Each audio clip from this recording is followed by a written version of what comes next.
Once you pray correctly, the shift happens immediately. And I actually mean immediately. I hope you realize, Habibi, if you're a Muslim right now, just know that you are basically sitting on a mountain of gold, and the entire time you're living your whole life thinking that you're lacking. You literally don't realize the power that you have, man. So I'm very sorry, but like in this video, I'm gonna be talking directly to the Muslim people because I want you guys to realize the gold that we're sitting on. Because the biggest reason why Muslims nowadays, we're not really at the top, it's because we're not using this gold that we've been given. But if you look at Muslims just a few years ago, like the 8th century to the 13th century, that was the golden age of Islam. Like automatically, if you just existed, you would just flourish. Even if you were like non-Muslim. And what really is this gold that I'm talking about? Habibi, it's right here.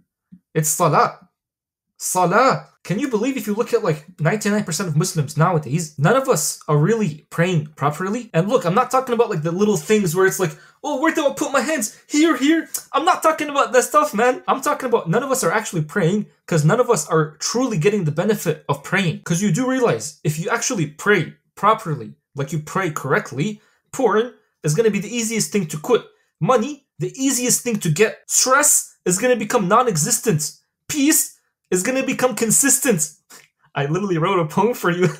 Habibi, energy is going to become unlimited. Your whole face is going to be filled with beauty and light. Even your attitude is going to be so attractive to others. Others are going to literally become attracted to you without you even saying anything. They'll just notice that you're just like an amazing human being. Like you just radiate light naturally. And even your mind, it's going to become so sharp to the point that you can literally just spawn thoughts out of nowhere. And that any thought that you get inside your brain, it's always going to become best to help you in whatever present moment you're in. And why am I saying like all of this stuff right now? Like, why do I even believe all of this stuff right now? Because Habibi, like you do realize salah is not something that was like human created. So it's not something human. It's something that came all the way from the heavens. And by the way, I'm not even asking you to come and just believe what I'm saying right now. I'll just give you the exact way to actually pray properly and not the little things where it's like, where do I place the little... I'm not talking about the little things. I'm talking about the big things. Take all these things. Watch this entire video right now. Then go and apply it and then just tell me. Like, just tell me.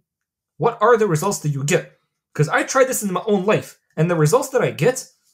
Habib, I can't even begin with you. The benefits with this are actually unlimited. So again, I'm not asking you to believe me. I'm not asking you to convert. I'm just asking you, go through this whole video, implement what I'm about to tell you, especially if you're a Muslim, and then just let me know like what changes happen in your life. So what even is this thing that we're calling salat right now? So obviously if you're a Muslim, you would know that salat is basically prayer. But look, we're talking about this exact thing right here, but I'm not really talking about like every single position where it's like, how do I place my hand here? What do I do here? I'm not giving you an exact tutorial. That's not what we're doing right now. Because think of the 80-20 rule. 20% of the things that you do in salah are going to give you 80% of the results. So I'm going to be talking about the 20% of the things. But before I even do that, what even is salat linguistically? So it literally means three things: entering, connecting, and reaching. So the proof behind this is that if you look at things right here, so usually what we do in Arabic is that we take the word and then we just find like root words within this word. And usually these root words, they signify a deeper meaning behind this one word that we always use. I hope that makes sense. So the word salah, it just comes from the word wasala, like wasala, which basically means like attaining, reaching, connecting, joining. Another word is the word silat al-raham, which basically means like connecting or like combining, like uniting. The word silat al-raham basically just means making close relationship with the people of your blood. So like your mama, your daddy, your brother, your sister, like your aunt, all these people. But the word salah, it just means combining, like joining, like uniting, and even like merging. And then lastly, itisalat, or like the word muwasalat, which basically means communication. So what does all this right here mean? Right here, like the Quranic salah is a mechanism of connection, communicating, or communion with the divine. But to make it easier for you, it just literally means entering, connecting, and then reaching. And the proof behind this is actually in the Quran, because usually in the Quran, it uses word like salluhu, which means like enter him. It means enter because you enter in another dimension. It means merge because you merge the unseen with the seen. And it means reach or like arrive because you reach a state of presence and dhikr. Dhikr means remembrance. So by the way, the whole purpose, the entire purpose of the salah is for dhikr and presence. And the proof behind this is that it says right here, there is no one worthy of worship except me, so establish the prayer from my remembrance, like to Allah's remembrance. وَأَقِمِ الصَّلَاةَ لِذِكْرِ. So the whole purpose is this. But also, here it says, the believers, they gain success because they're the ones in their salah, they're focused, they're present. Here it uses the word submissive, but like, it's not just submissive. It's like, yeah, you're submitting to Allah, but it's also like you're being present with Allah. You're concentrating on Allah. You're focusing on Allah. So think of it as literally presence. So in order to actually pray, well, you got to take care of two hidden things. And I don't know why most people don't even talk about these things. Habib, I go to the masjid, and let me tell you, like 99% of the people in the masjid, they don't pray properly, man. Like, are they really in a state of dhikr? Are they really in a state of presence? You would know if they're actually focused. You would know if they're actually not rushing through the salah. Most people rush through the salah. So again, dhikr, remembrance, and presence. So if you don't, listen, this is like the inner side of salah. If you don't achieve these two things right here, you didn't really pray, man. So listen, salah is actually two parts, the inner and the outer. You guys do realize dhikr is inner, meaning you actually have to do something inside you and not just something physical. So before you even start the salah, like, you know how we're basically standing? Like, you know how basically when we're standing, we usually do this right here. Before you even do this, listen, stand, like, don't do anything, just stand and just look at all the thoughts that are happening in your mind. Don't even start, just look at all the thoughts that are happening in your mind. And then before you even start, just realize that any thought that you get, first of all, don't try to like resist it, but any thought that you get, let it come, and then just realize that Allah is greater than any of these thoughts. That's why before, like when you do this, and then you say Allahu Akbar, which basically means Allah is greater. So why are we doing this? And why are we saying Allahu Akbar? Because we're having all these thoughts, this chatter that's happening in our mind, this chaos that's happening in our mind, and we're putting it all away behind our back, and then we're saying that Allah is greater than any of these things that are within me. So before you even start, like, try to get in the state of presence, the state of remembrance. Because remember, these things are important. These things are in the Quran. If you're not having these two states, you're not really doing your prayer properly. And the best thing to do as well is just to realize that, like, as I'm standing in prayer right now, Allah is actually watching me. So it's not just me that's watching the thoughts inside my head. Allah is the one that's also watching these thoughts inside my head. And this automatically, it's supposed to put you in a state of presence. Because now, you're not really thinking of the past, you're not really thinking of the future, you're just thinking of the present moment right now. And by the way, that's one of the things, one of the secrets why we're not even allowed to close our eyes in prayer. Because yes, even though if you close your eyes, you'll go to like another dimension, you're supposed to keep your eyes open and stay present. And by the way, that's why we say it's like you enter a new dimension. Because when you do this, like, you just left this entire world behind and you entered a whole new dimension. It's like a union with you and the divine. And by the way, just so you know, once again, I told you that this entire act, the act of salah, it didn't come from something human. It came all the way from the heavens. So this right here is the only thing that's going to be able to merge the unseen with the seen. Like, you're actually taking something from the world of the unseen, the things that you can't see, the things that are not even here, the things that are in heaven, and you're joining that from there all the way to here. That's why we say it's like a communication. It's like a connecting, like ittisalat. Like, you know, when you call someone, like, this is what salah means. Like, when you call someone and then some other person receives the phone call, you're literally doing like a phone call from the seen world to the unseen world. And that's so beautiful. But anyway, so make sure you actually achieve these two states right here, which is dhikr and then presence. If you don't achieve these, like, you'll notice that your entire salah is just going to be something physical with no benefit in it. And the sad part, Habibi, is that this is the state of most Muslims right now. That's why they're not seeing any benefit from salah, and that's why they don't even want to go and pray, because they don't see the purpose of it. Now, salah contains 3 stages, okay? So the first stage is this one, and then this one, and then this one. These are the only stages I'm going to be talking about. I'm not going to be talking about like what do you do when you get up and all that stuff. These things you guys are supposed to know. If you don't know them, just go back to the basics. But it's basically the standing part, the kneeling part, which is ruku', and then the sujood part. So when you're in the standing part, before you even start, once again, I told you, it's like, just literally stand and then look at all the thoughts that are happening in your mind. Some of you guys are going to be asking me, what if thoughts come and then distract you? That's fine. That's supposed to happen. That's why the first thing we say is Allahu Akbar. Allah is greater than any of the thoughts that we have right now. And as soon as you acknowledge that, like, you just basically told your body that anything that's happening here, Allah himself is greater than that. And then once you do that, then you start. By the way, if this whole video right now is long, I don't care, man. I want to just give you guys the most benefits for this, because this part, like this act, this salah right here that we do it every single day. So imagine it's like you do something every single day, but then you don't get the benefit from it, and you don't even know why you're doing it. Like, that's actually so sad. If you're doing salah every single day and you're doing it properly, you're supposed to transform. You're supposed to become like a new human being. Once again, I told you, like, money is supposed to be easy to get, Porn, that's not even supposed to be an addiction for you. Stress, that's not even supposed to be happening to you. These things are not supposed to happen to us. But anyway, so the first part is this one, which is the standing.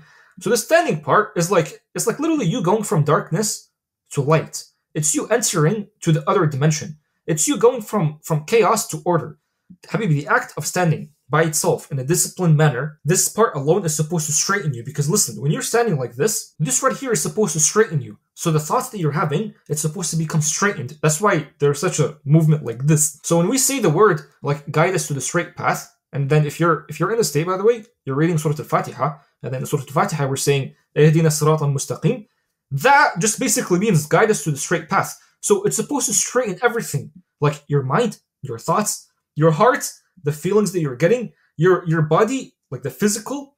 You know how if you're in the army, and then like the sergeant, I keep itching this part of my head, I don't know why, but like the sergeant comes, and then it's like all the soldiers are just like running around, and then as soon as the sergeant comes, immediately they stand in a disciplined manner. This is basically what we're doing right now. So think of it like your entire day is basically in chaos. Your entire day is in movement. And then right now, you just took a moment to pause and basically straighten up and stand in a disciplined manner. So this is where you're going from chaos to now you're going to order. And then you'll notice too, if you took like a brain scan and you were looking at like your brain, and then you looked at your brain 5 minutes before you did this standing part, which is you doing the qiyam, you would see that you actually went from beta to alpha. And I don't mean like you became like an alpha man. That's not what I mean. So what I mean is that your brain right here, it's like is going from like just chaos right here, and then immediately you go into the state which is alpha, which is basically like a meditative state, like a relaxing state. So beta is like awake, normal, alert. Usually it's like chaotic. Like if you ever get mad and then you look at like a brain scan of yourself, your brain is in beta mode. So it's not always like good. Sometimes it's like when you're working, or sometimes it's like when you're angry. So you're basically in beta. But then when you go from beta to alpha, if you ever want to like try to calm yourself down, go from beta to alpha. What I mean is that go and do the standing parts. So you'll notice like if your brain is actually going to go from like complete chaos, complete chatter that you can't even control, to now it's actually straightened up. So it's like, again, what's the purpose of the standing part? And it's very important to know the purposes of these. The purpose of it is guidance. That's the entire purpose. It's going from the state of darkness to the state of light. And the best way to achieve this state, by the way, where you actually feel like you're being guided, where you feel like you're going from the state of darkness to light, is to basically recite ayat that remind you of the afterlife, and then ayat that ask Allah for His mercy. And the best surah for that is Surah Al-Fatiha itself. The opening chapter, because you know how you say it's like Malik Yawmiddin? Well, Yawmiddin is the afterlife. So you're actually thinking of the afterlife, and then you say Ihdina siratan mustaqim, which is guide us to the straight path, and then you ask Allah for His help. So this surah alone actually achieved these two things. So what you're supposed to do is that when you're reciting it, you're supposed to be focused on it. Focus on the words that you're saying. Understand the words. And you do know, like, the only reason why after we recite Surah Al-Fatiha, we say another surah is just because you're supposed to like emphasize this feeling of being guided. And by the way, when you hear the word guided, it doesn't just mean like I'm gonna start doing everything proper in my life. That's not what it means. When you're guided, you'll notice that your thoughts are easy to control. You'll notice that your feelings, you don't get feelings of like depression just randomly. So guidance literally just means going from like complete darkness to complete light. That's why in this position when we're just standing, we're supposed to be reciting the ayat that take you from darkness to the light. And once again, the best surah is Surah Al-Fatiha itself. After that, recite anything that you want, just to emphasize these 2 points right here. And then when you finish this, and by the way, don't even go to the state right here until you actually finish this. So if you don't know ayat right now, like if you don't actually memorize the Quran or like some of it, go and do it. And then once you finish the state, when you actually feel like now you're going from darkness to light, you're entering this whole new dimension, then you can go into the state right here. Now listen, I found something very interesting about this exact stage right here, and it's that physically, it's supposed to loosen you, and it's supposed to stretch your whole posterior. Like this entire posterior from here, it's supposed to stretch all of this.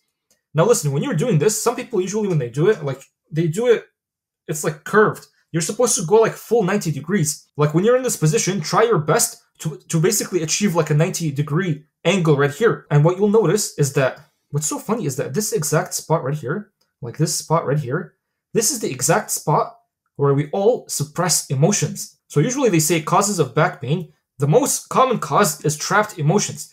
Millions of people have ongoing back pain. The major problem is that we have suppressed and trapped emotions. And we don't even realize that. Your body knows the truth. There's a book that's called Your Body Keeps the Score. So like, if you notice that you keep having like back pain right here, it's not just because like you deadlifted or something. Sometimes people don't even deadlift and then they have back pain right here. Why is that? It's because of suppressed emotions like fear, grief, shame, all this stuff. So if you look at it, the inner part of ruku', if you look at this ayah right here, يُقِيمُونَ الصَّلَاةَ وَيُؤْتُونَ الزَّكَاةَ, which basically means they establish the prayer and they give zakat, وَهُمْ رَاكِعُونَ, and they bow.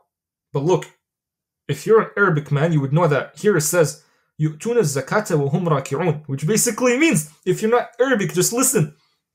Here it says they do the prayer and then they give zakat while they're in ruku'. What does that mean, bro? The whole purpose of ruku' is to do zakat. I'm not talking about the money. I'm talking about purification. Zakat doesn't always just mean giving money away. That's not what it means. Zakat, literally, like the exact root word of zakat, is to purify. Yuzakki, to purify oneself. So when you're in this state right here, the whole purpose of it is for you to purify yourself. So this is the best position to get rid of suppressed emotions, to release all these like trapped emotions. And what are these trapped emotions usually? Usually they're sins. So what do you do in this state?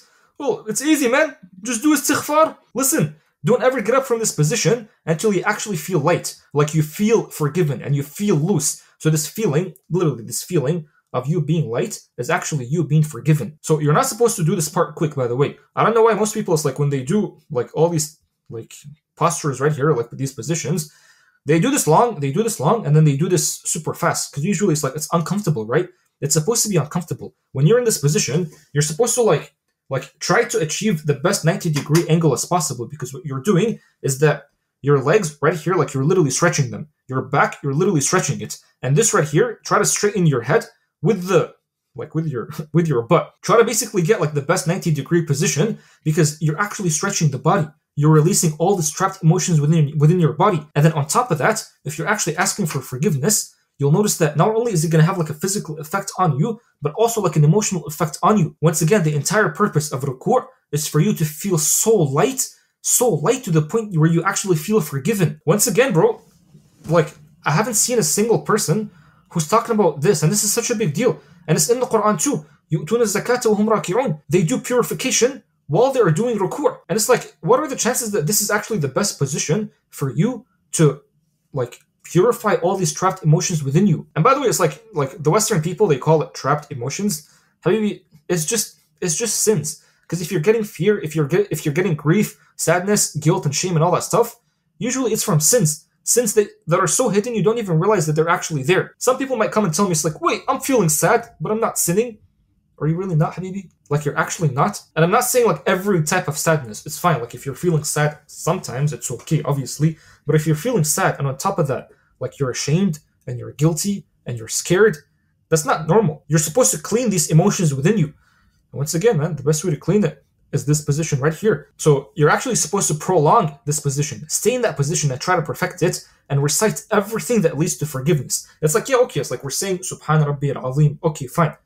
But stay in that position and say more things. And trust me, you'll actually feel it. Remember, the body keeps the score. The body knows this. Like the body actually knows this. The body does not lie to you. Go on Google right now. Literally go on Google. Just type in like what are the best du'at or like things to say for forgiveness. And basically, stay in this position and just ask for forgiveness. By the way, bro, like anytime I do this, like you actually feel light. And I can't explain it because you actually have to go and do it. It's like my hamstrings are so tight. And then while I'm doing this, you can actually feel them opening up. And it's like, even like this, my posture right here, when I'm trying to like make it like literally straight like this, you can feel even like the breathing is becoming easier. Like you're actually opening up. And this is so important. This lower back area right here, man, so important. Just think of it as like whenever you have garbage, where do you put the garbage? All the way in the back, right? So it's like your body actually puts all the garbage all the way here.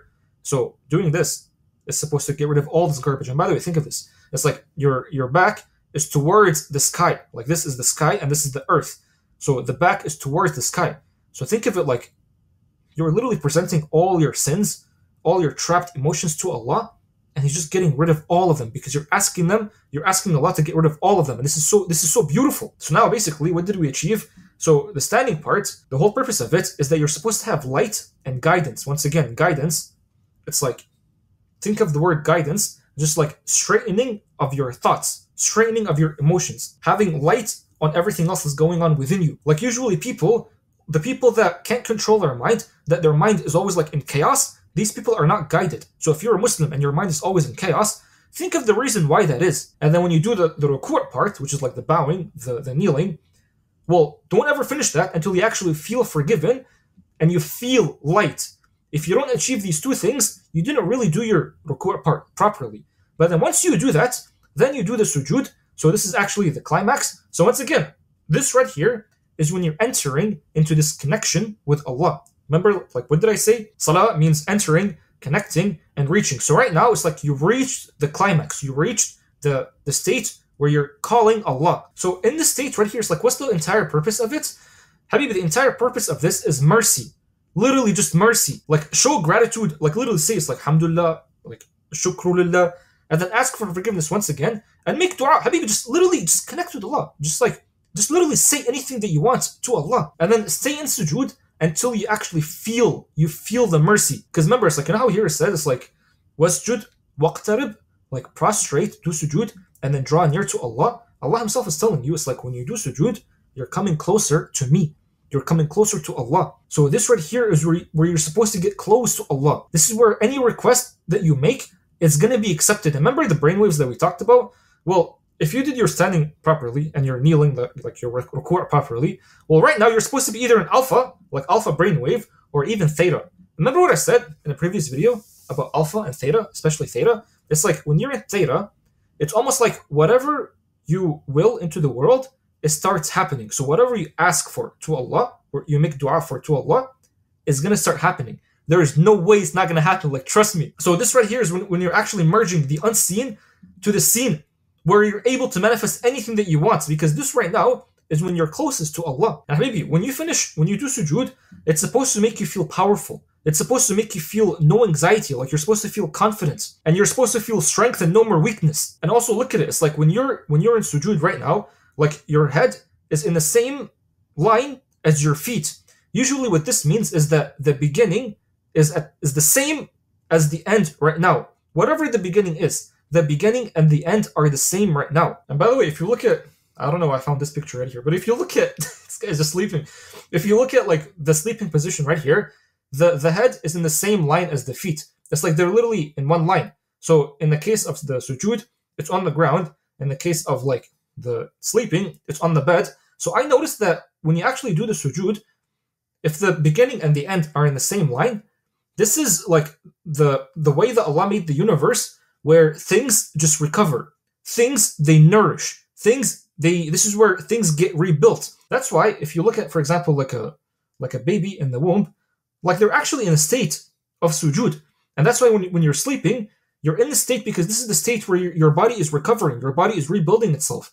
And here in the baby, the body is building itself. So when you're in the sujood, like I just talked to you about the inner part, which is mercy, but the outer part is also beautiful. It's like, if you stay in this position for so long, all the blood is going to rush into like your arms and then your head. And then trust me, like literally try this, because I tried this and it's actually powerful. If you stay in this position for a long time, you'll feel that not only will you get so much more energy, but you'll actually feel like everything in your body is literally rebuilding itself. Habibi, the other day, actually, you know what? Just today, actually, I didn't really have enough sleep. I don't know why, I just didn't sleep properly. So I'm like, you know what? I was praying Asr. So I'm like, okay, I'm just going to prolong my sujood. I'm just going to do a longer than usual sujood. So I stayed for sujood for a long time. Like the blood literally rushed into my head. Like it was for a long time. And then when I finished, like, and then you get up and you repeat the rak'ah, like you go back into the standing and then the kneeling and then the sujood, and you keep doing that over and over again, but you make the sujood long. It's like the blood keeps moving, it keeps circulating. And somehow it's almost like, I can't explain science, but it's almost like your body is actually rebuilding itself. So you're getting almost like the same effect as sleep, but you're awake, you're not asleep. And you know what's so beautiful? I've always seen like our Prophet ﷺ, they say he used to sleep very little at night and he would do lots of qiyam. Like he would actually pray this entire prayer a lot at night. And it's like, I was thinking, but I'm like, how did our Prophet ﷺ, he used to not get 8 hours of sleep and he would still have so much more energy. And now I actually feel like this is the reason. Again, this is only from like my own thinking, like my own like tadabbur, contemplation, pondering. It's just that I feel like when the Prophet ﷺ, he used to be in this position for a long time, like he didn't need sleep anymore. The body is rebuilding itself. He didn't need to like he's recovering. This is the recovery state. And then what's so beautiful is that, remember how I said it's like this is where you're supposed to be getting mercy? Well, if you look at the word, like the word Al-Rahman, which is like the most merciful, the most kind, and the most giving. If you just look at this word, once again, we take the root words, right? So if you take the root word of this, which is Rahim, what does Rahim means? Like Rahim, Habibi, it means it means a womb. What are the chances? It's like the entire purpose of sujood is for you to get mercy. And then sujood is basically similar to when a baby is in the womb. And it's like all of us are inside earth. Earth is the womb. We're all inside the womb, Habibi. We're all inside a womb. So when you're mimicking the same position as this baby right here, which is the sujood, the baby right here is getting all the nourishment, the nutrients, the growing from the womb that it's in. And then we're doing the same exact thing. Because you know what Allah said? Allah said that His mercy encompasses everything. His mercy encompasses everything. And once again, mercy is like the womb. We're all inside the womb. I mean, I don't know, man. Like, how beautiful is that? Like, do you understand what I'm trying to say? It's like, if you're in sujood, you're supposed to have no more weaknesses. You're supposed to have no more weaknesses. If you're this person, like I'm saying, be humble, yeah, but if you're this person that always walks around and you always feel like you're less than others, others are all better than you, and you're just like this humble person that knows nothing, when you do sujood, when you bring the end and the beginning and you combine them together, and then you just go back to Allah, you get the mercy of Allah, then you'll notice that Allah already gives you no more weakness. He gives you strength. Because once again, it's like Allah is the Qawi, the creator is the strong. So at this point, it's like you're supposed to have physical and emotional strength. You're supposed to have the confidence. You're supposed to have no anxiety anymore. And I explained to you how even like physically, this makes a lot of sense. Like the blood is literally circulating. And then when you do the ruku', like the kneeling, you're supposed to feel no more weight on your back anymore. Most people say it's like, I feel like the entire world is on my shoulders and stuff. Habibi, the solution is just this.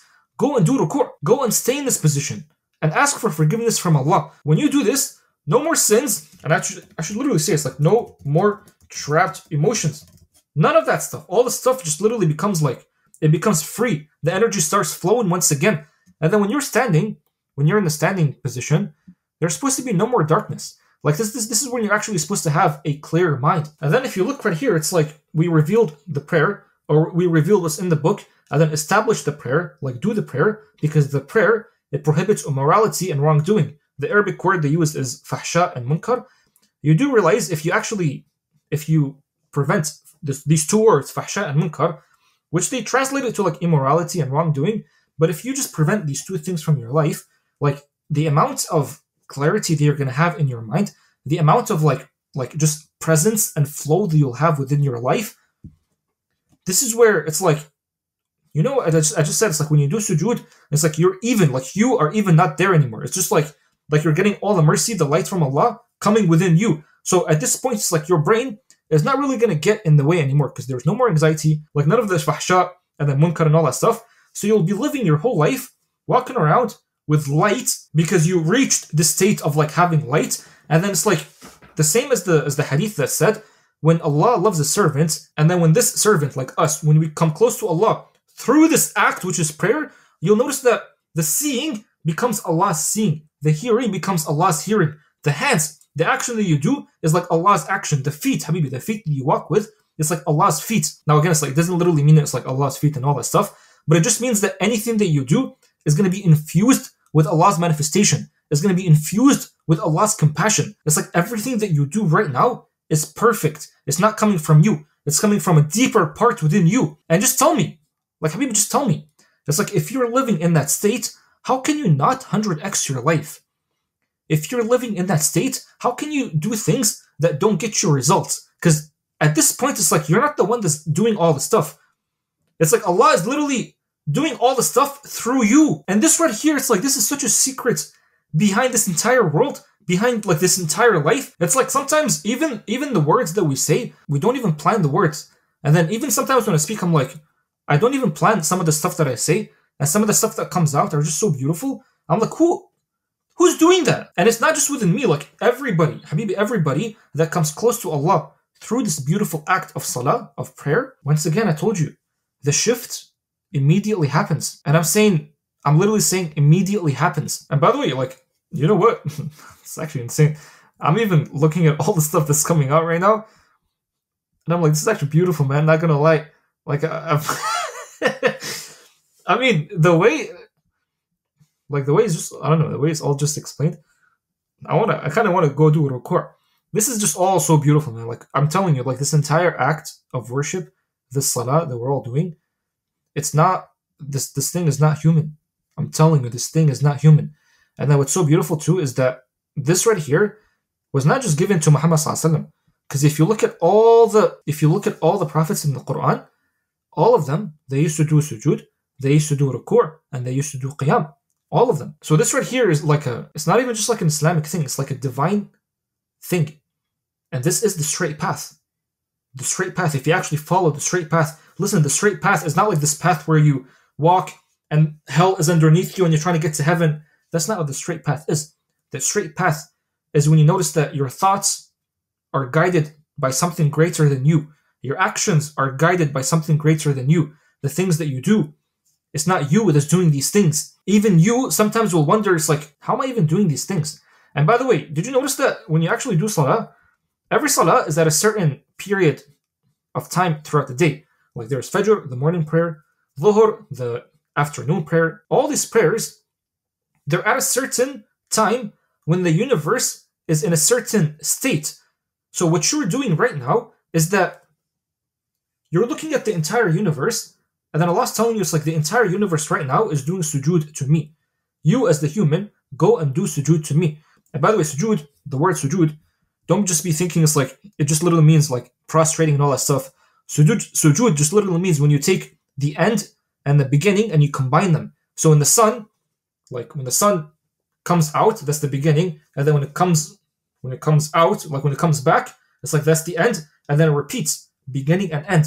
Usually it's like all the same. That's why even in the Quran, it's like the sun does sujood. So sujood just literally means it's like when the beginning and the end just become the same. That's why I'm saying it's like the sleeping position right here, it's like they're literally the same. Or even like the kid in the womb, like the baby in the womb, it's like it's all just the beginning and the end are all the same. And then if you ever like go against the sujood, like if your liver is like, for example, going against sujood, it's like it's not going from beginning to end. It's going from beginning and then somehow it's getting stuck in the middle. That's why people get like diseases in the liver or any other body part.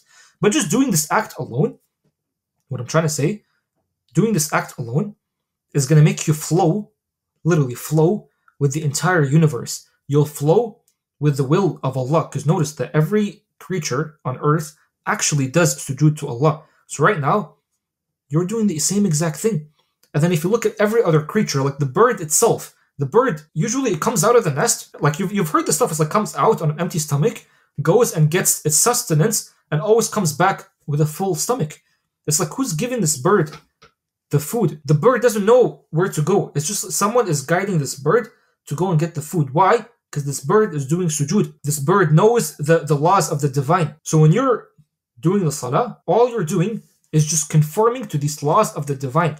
So now, once again, tell me, how can you not 100x your life? If you're living this way, how can you not 100x your life? If you're doing dropshipping again, bro, or you're doing online business, you're doing anything online business related, and nothing is working, why don't you just you stop doing the stuff and just let Allah do the stuff? So you let Allah's will act through you. And how do you do that? This right here, man. Just literally this right here. This entire salah. Such a beautiful thing, man. Can you believe it's like most people actually, they stop doing this? This is such a divine act that most people just stop doing it. And why do they stop doing it? Because they don't see the purpose of it. Like this does have beautiful benefits in the afterlife, but they don't see the benefits for this within this life. Like this exact life that we're living right now. They don't see the benefit of that. But I'm just telling you right now, it's like this, Habibi, this actually changed my life. Like the moment I started praying properly, it literally changed my life. Like now, it's like I mean, I actually look forward to every single prayer, and it's so beautiful. Before I would just be like, oh, it's such a chore, but it's not a chore, man.